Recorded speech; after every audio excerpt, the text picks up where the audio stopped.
Në mbledhjen e kabinetit qeveritar ku diskutua dhe propozimi i Këshillit Bashkiak për shkarkimin e Veliajt, ministrat vendosën pa debate të shumta për të miratuar vendimin. Argumenti zyrtar i Edi Ramës ishte se Bashkia e Tiranës nuk mund të funksionojë pa udhëheqës, duke u bazuar në mungesën e prezencës aktive të Veliajt në detyrë për 7 muaj. Veliaj e ka cilësuar këtë proces antikushtetues dhe pret që vendimi të apelohet në gjykatën kushtetuese brenda fatit 15 ditor, të parashikuar nga neni 115 i kushtetutës. Sipas ligjit, çdo ankimim nga ana e kryebashkiakut pezullon efektet e vendimit të Këshillit të Ministrave deri në përfundim të shqyrtimit nga gjykata kushtetuese. Kjo situatë në të njëjtën kohë pengon presidentin e Republikës Bajram Begaj për të dekretuar datën e zgjedhjeve të pjesshme, pasi nuk ekziston formalizimi i vakancës. Veliaj ka argumentuar se nuk ka munguar në detyrë me vullnetin e tij të lirë dhe se vendimi i marrë për shkarkimin e tij është një masë sigurie që e privon nga ushtrimi i funksioneve si kryetar bashkie. Kërkesa e tij për të qenë prezent gjatë votimit në Këshillin Bashkiak nuk u pranua, duke ngritur debat mbi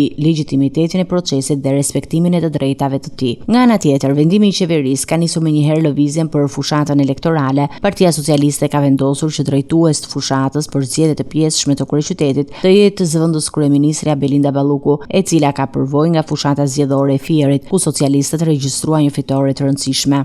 Objektivi i Partisë Socialiste është të sigurojë mbështetje maksimale për kandidatin Ogerta Manastirliu, e cila do të garojë për postin e kryebashkiakut të Tiranës.